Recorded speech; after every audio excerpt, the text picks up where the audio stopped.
el ex consejero de Participación Ciudadana, Augusto Verduga, que nos acompaña hoy en Himno Nacional. Bienvenido, Augusto. Le saluda Tere Menéndez y Noris Arroyave. Y bueno, pues gracias por estar con nosotros hoy. No, gracias a ustedes por la invitación y por la oportunidad que me dan de hablarle a su audiencia y decirles por qué nos están persiguiendo en momento electoral. Sí, justamente eso, Augusto, para ya entrar en materia directamente. ¿Usted quizás tenía alguna alerta de la decisión que se iba a tomar en el Tribunal Contencioso Electoral? ¿Tuvieron alguna alerta, como digo, detectaban que esto iba a suceder, que esta decisión se iba a tomar en contra de los cuatro consejeros? El Tribunal Contencioso Electoral, recordemos que tomó su resolución final en segunda instancia, luego de que se configura esa incursión violenta en las oficinas del CPCCS, se allanan las oficinas, se retienen dispositivos y poquitos días después ya sale la sentencia del Tribunal Contencioso Electoral. A pesar de que los jueces del Tribunal Contencioso Electoral habían dilatado bastante la resolución final, creo que sale 3 días después, ¿no? Como para ya consumar la estocada final a los consejeros que estamos siendo investigados por la Fiscalía General del Estado. También se nos sanciona por parte de la justicia electoral de una forma bastante increíble, porque si usted revisa la jurisprudencia del TCE, en el caso Allen Berbera, son exactamente los mismos jueces los que juzgan, y tomaron una resolución distinta, ¿no? Hubo dos votos salvados, me refiero al de la jueza Coloma, presidenta del TCE, juez Ortega, que lo absuelve a Allen Berbera en primera instancia, y el juez González, ¿no? De esos jueces, Coloma y Ortega, en nuestro caso, que es de similares contornos, sancionan, ¿no? Creo yo, movidos por la presión ya mediática, todo el framing mediático que se había generado en torno al tema del caso ligado, ¿no? Como lo denominó la fiscal. Sí, y justamente con respecto al caso que está investigando Fiscalía y el allanamiento que se hizo a sus oficinas, particularmente, y que fue incluso difundida en un medio de comunicación, que fue, oh sorpresa, el único que estuvo presente allí. En todo caso, con respecto a esa investigación, usted en un video siguiente develó que la jueza Camacho, que es justamente la misma jueza del caso Sobornos, había emitido o que había irregularidades en la firma, porque aparentemente estaba también ella en audiencia, cuando se firmó el documento para autorizar este allanamiento. ¿Cómo quedó eso? ¿Usted tomó acciones legales con respecto a esto? Así fue, yo ya estoy presentando una denuncia por robo, porque si usted revisa el Código Orgánico Integral Penal, la actuación de Mayra Soria, delegada de la fiscal general Diana Salazar, cae redondo dentro del tipo penal de robo. ¿Por qué digo esto? Cuando allanan las oficinas del Consejo de Participación, van al cuarto piso, ingresan a mi oficina, yo estoy saliendo del baño de mi oficina, y 5 gendarmes estaban ahí en compañía de una señora que después me entero yo que era la fiscal Soria, ¿no? La misma de siempre, el caso Carrión, etcétera, otros casos más. Como conozco el procedimiento penal, yo fui defensor público 8 años, ¿no? Conozco bastante bien el procedimiento. Pido la orden, que se me exhiba la orden judicial de allanamiento. Me dicen que ya me la iban a traer, nunca me la mostraron. Eso es ilegal, o sea, retener dispositivos sin orden judicial de allanamiento configura un delito de robo, porque hay fuerza en las cosas, ¿no? 25 minutos sin mostrarme ni un solo documento, es decir, sin saber cuáles eran los cargos, los cargos que me imputaban, cuáles eran las razones por las cuales estaban haciendo ese procedimiento violento. Resulta que O en sus cuentas en medio de Coavisa, ¿no? y Justamente cuando Ecuavisa, por todavía no le supuesto, presentaban la documentación a usted. así es, cuando no presentaban la documentación, ese video que rodó en redes sociales, ¿no? Donde esta fiscal carterista me saca un dispositivo de mi pantalón, hasta ese momento yo no sabía la razón del procedimiento. O sea, no me había presentado ningún documento que diga, esta es la orden judicial de allanamiento, hay una denuncia de por medio, nada, absolutamente nada, ¿no? Después esta fiscal sale de la oficina, voy en búsqueda de ella a exigirle que me presente los documentos y me retienen en la oficina, no me dejan salir. ¿Sabe quién? No solo los gendarmes que acompañaron a la fiscalía, sino también las propias personas que estaban a cargo de mi seguridad. Recordemos que desde el mes de noviembre del año pasado, yo tengo un documento que avala, acredita que tengo un perfil de alto riesgo por el atentado que sospecho iba dirigido en contra mí en el mes de noviembre y en el que lamentablemente asesinaron a mi amigo, a mi asesor Jimmy Ruiz. Yo ya en ese momento tenía gente de la DIMPRO, de la Dirección de Protección de Autoridades de la Policía Nacional, acompañándome todo el tiempo 24/7 a mis actividades. Bueno, resulta que las propias personas que supuestamente estaban a cargo de mi seguridad son las que me corchan el paso al momento que yo salgo a buscar a Mayra Soria, ¿no? ¿Cuál es la conclusión que yo ineluctablemente saco de aquello? Muy probablemente las personas que estaban a cargo de mi seguridad también estaban en contubernio con este procedimiento irregular, ilegal y arbitrario. Entonces, evidentemente, hay un Estado persecutor, creo que se explica bastante bien porque estamos en época electoral. Siempre Diana Salazar se activa en época electoral. Recordemos cuando inhabilitaron a Rafael Correa para que no pueda estar en papeleta. Luego a Andrés Arauz le sacaron el montaje este de la LN, que supuestamente había financiado la campaña. Después se pudo comprobar por el canto de un pajarito tiramú que ese video era montado. Lo mismo ocurrió con la candidatura de Luisa González, cuando se pudo verificar. Después el propio abogado de la familia de Villavicencio dijo, de la viuda Zarauz, que la fiscal había dictado el tuit a Verónica Zarauz para incriminar a la Revolución Ciudadana en la muerte de Fernando Villavicencio. Y ahora esto, ¿no? Fíjense lo que está pasando con el alcalde de Guayaquil, Aquiles Álvarez, que ya tiene audiencia de vinculación el próximo miércoles, y también el tema este del caso Ligados, ¿no? Que dicho sea de paso le ponen hasta el logotipo en Ligados con la R de la Revolución Ciudadana. O sea, una verdadera, una cuestión orquestada, ¿no? Con Ecoavisa ahí, con las cámaras. No puede ser más burdo, ¿no? No puede ser más ilegal. Augusto, otra consulta que le quería hacer es, hubo mucha especulación en torno a que luego del allanamiento a sus oficinas, usted solicitó vacaciones, luego salió del país, incluso hasta se averiguaron en migración su salida. Entonces, un poco, ¿cómo se dio todo este contexto? ¿Cómo se dio todo este contexto de las vacaciones, su salida?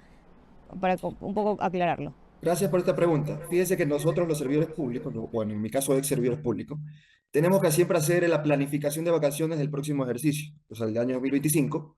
Yo ya había planificado vacaciones meses antes, eso es verificable, están los documentos internos del Consejo de Participación, y había contemplado irme de vacaciones justo, y justo coincidido, ¿no? Pero eso es verificable, insisto, hay un documento, objetivamente se puede comprobar lo que estoy diciendo, que yo había solicitado vacaciones para 15 días, yo tenía acumuladas vacaciones, no había solicitado hace algún tiempo, ya tenía la obligación de irme a vacaciones. 15 días desde enero, fines de enero, justo hasta, me parece que los primeros días de febrero, ¿no? Hice uso de mis vacaciones de acuerdo a la planificación, ¿no? También tengo que decir, evidentemente, para mí no hay ninguna garantía, ¿no? De un proceso penal justo con una fiscal como Diana Salazar. Ya la conocemos a Salazar, ¿no? Todos los elementos que le estoy comentando, ¿no? Un allanamiento sin orden judicial, la incautación de celulares sin haber puesto una acta que devele la cadena de custodia, cuáles son los dispositivos incautados, nunca me entregaron ningún documento. Después, al día siguiente del allanamiento, veo un impulso fiscal que al día siguiente ya dijeron que iban a explotar los dispositivos, violando lo que establece el Código Orgánico Integral Penal, que dice que al menos con 72 horas se debe comunicar cada una de las actuaciones de la Fiscalía, ¿no?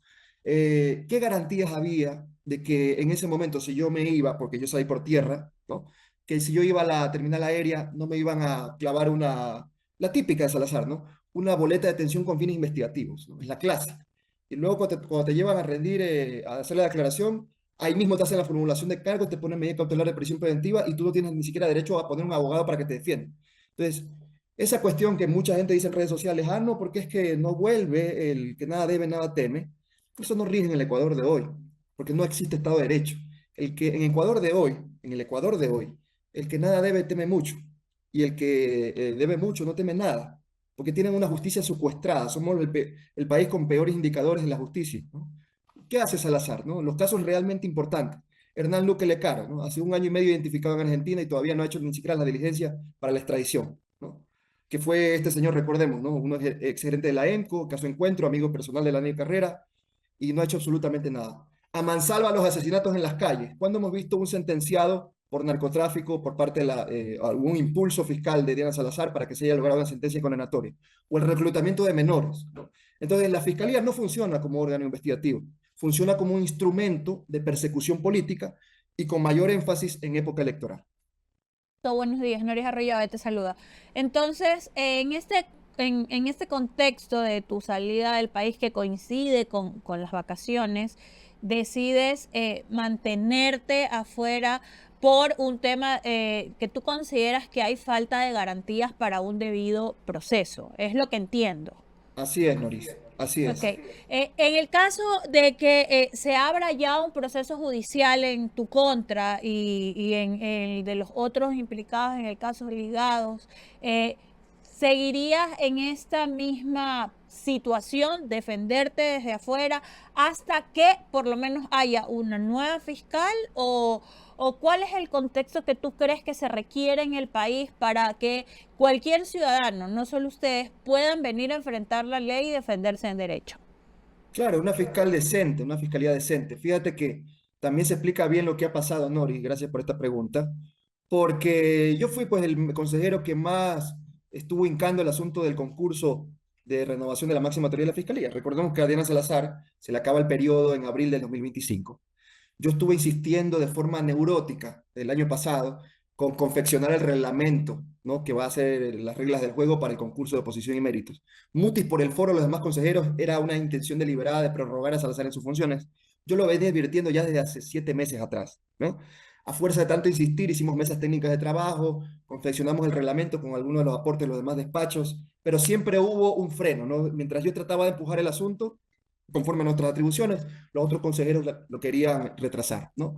Y hoy estamos a puertas de iniciar el mes de marzo del 2025 y ni siquiera existe la conformada la Comisión Ciudadana de Selección. Imagínate, ni siquiera hay Comisión Ciudadana de Selección, que es la que lleva adelante después todo el tema del concurso, las pruebas, toma las pruebas, pone las calificaciones.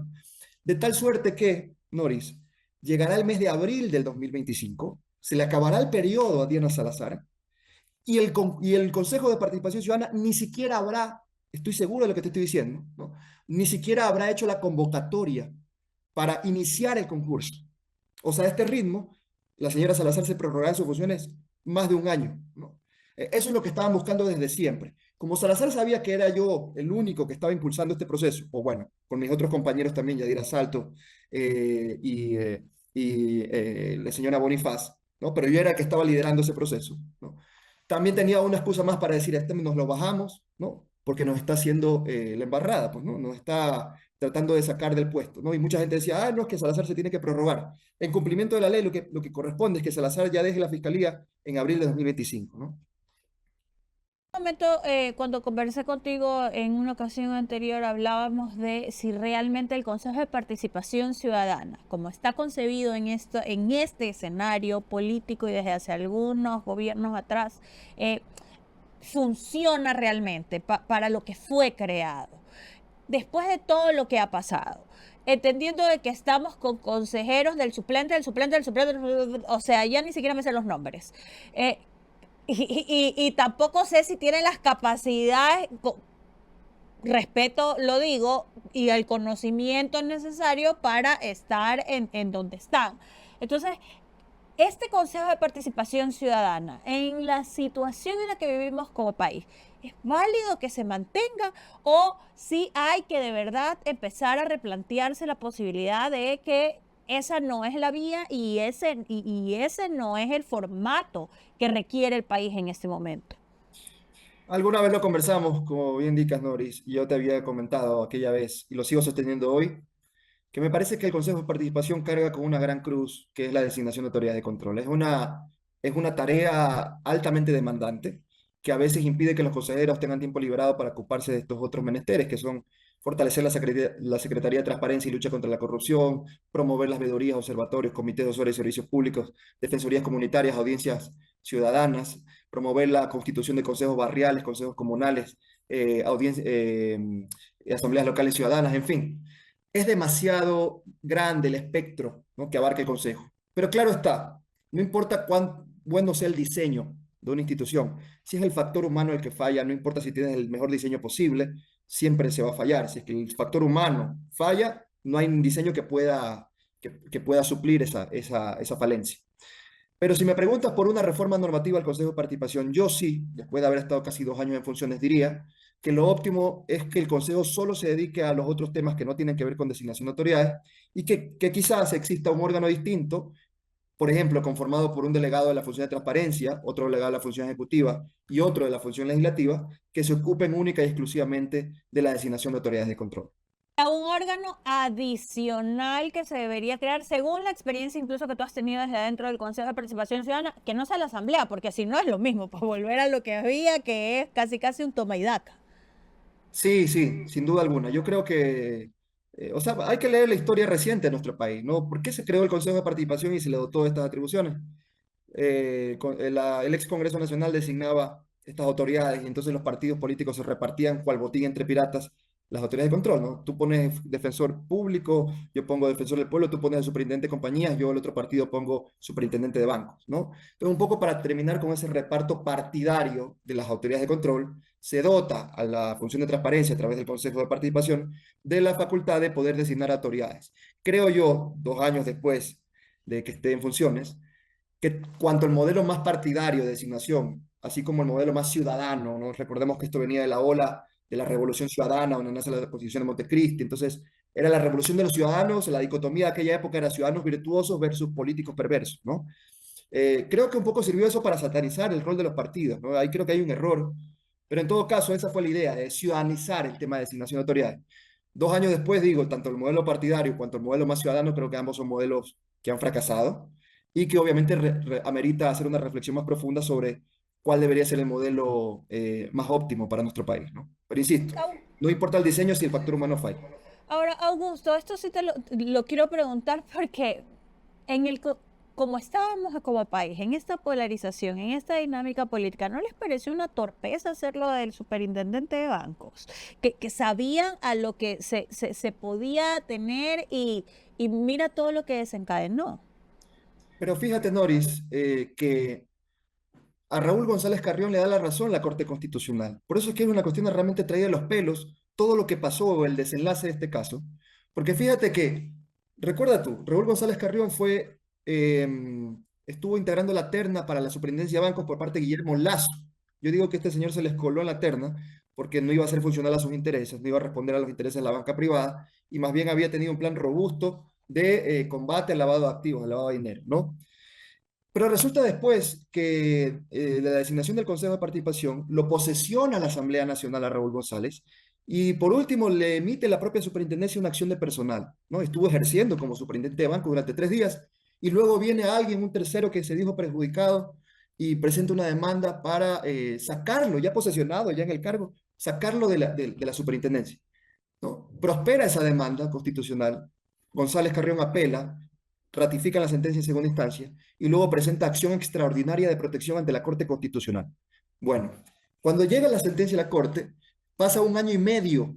Esto es, te voy a dar cifras exactas. Después de 1 año y medio, el Consejo de Participación designa a Roberto Romero von Buffal 4 de diciembre del 2024, 4 de diciembre, ¿ya? Y un día después, el 5 de diciembre de 2024, la Corte finalmente dicta sentencia dándole la razón a Raúl González. Esto es lo que la gente no está diciendo mucho en redes sociales, ¿no? En los medios de comunicación masiva. La Corte, escúcheseme bien, le da la razón a Raúl González diciendo que su remoción fue arbitraria y que nunca tuvo que ocurrir eso. Y deja sin efecto las sentencias de primera y segunda instancia que lo remueven del cargo. En consecuencia, la única forma lógica de cumplir con esa sentencia de la Corte Constitucional era ratificándolo pues a Raúl González Carrión en el cargo. Entonces, no es que hemos incumplido la sentencia de la Corte, es más bien al revés. Es que era la única forma lógica y posible de cumplirla ratificándolo a Raúl González Carrión. Cuando hacemos la ratificación de Raúl González, 2 días siguientes ya sale un comunicado de la Asociación de Bancos Privados diciendo que nuestra decisión provocaba inseguridad jurídica. Recordemos quién es este personaje, ¿no? Roberto Romero, alfil de Guillermo Lazo en Banco Guayaquil, amigo personal de Danilo Carrera, fue gerente de la Cooperativa de Ahorros y Créditos de la Policía Nacional, y luego estuvo en CONAFIPS, y luego otra vez lo ponen en la terna de Novoa, ¿no? El mismo que está en la terna de Lazo lo pone en la terna de Novoa, y recordemos que el Grupo Novoa es dueño del Banco Litoral. Entonces, me parece que es demasiado evidente, ¿no? A quién respondía cada uno de estos dos, digamos, de estos dos perfiles, ¿no? González, combate el lavado de activos; Romero von Buffal representa los intereses de la banca privada, que hoy es nuestro denunciante en esta leguleyada llamado Casos Ligados. Que fíjate algo, y con esto cierro. El delito que se nos imputa es incumplimiento de decisiones de autoridad competente, ¿ya? ¿Cuál es la supuesta decisión de autoridad competente incumplida? La sentencia de la Corte Constitucional. ¿Pero qué dice la sentencia? Dice que se le da la razón a Raúl González. Y por si esto fuera poco, la Corte Constitucional no se ha pronunciado, pues, en fase de seguimiento, diciendo que nosotros, los ex consejeros, incumplimos su sentencia. O sea, la fiscal Salazar, sin que la Corte se pronuncie diciendo que los consejeros incumplieron nuestra sentencia, ella ya interpreta que nosotros incumplimos la sentencia de la Corte Constitucional. Una cuestión realmente disparatada, Noris, no resiste el menor análisis.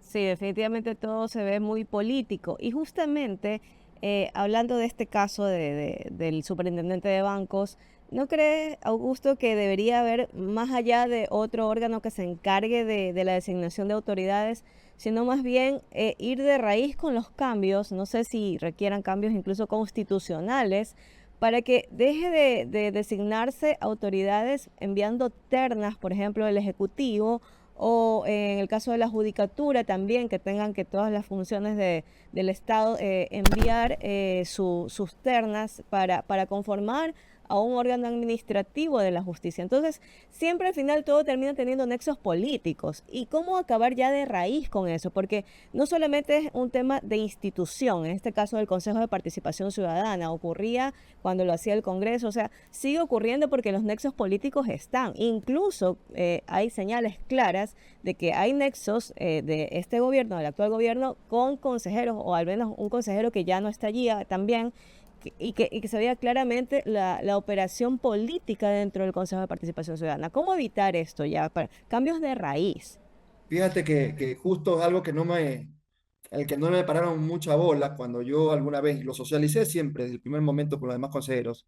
Incluso fue una de mis propuestas de campaña cuando yo estaba de candidato al Consejo de Participación. Yo decía, a ver, la única forma acá de curarnos en sano con este asunto de la partidización de las autoridades de control era poner un último hito en cada uno de los concursos, creo que lo conversamos en este espacio antes, que era el sorteo público de entre un banco elegible de los mejores puntuados. Pongamos por caso, vamos a elegir al próximo defensor del pueblo, ¿verdad? Entonces postulan 400 personas, digamos, 400 abogados.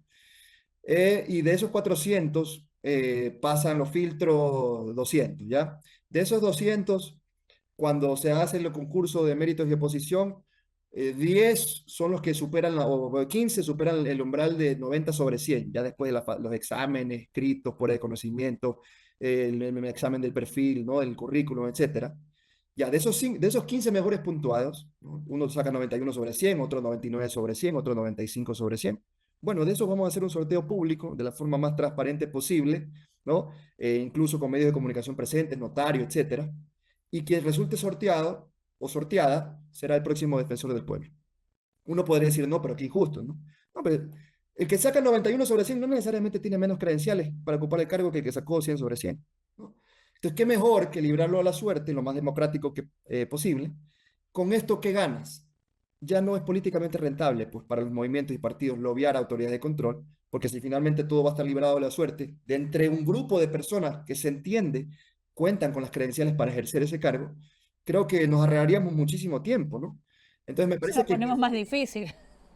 ¿Cómo? O por lo Yo, menos se la pondríamos más difícil. claro, yo diría bastante más difícil, ¿no? Bastante más difícil. ¿Cómo vas a hacer? O sea, tendrías que manipular el sorteo. Entonces es Claro, ya sería mucho más difícil. mucho Entonces, trabajo.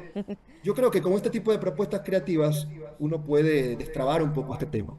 Y también ocurre no solo en el caso de las ternas, como tú comentabas, Tere, sino, por ejemplo, en los concursos más largos que tienen, a ver, temas de superintendencias es por ternas que envía el Ejecutivo.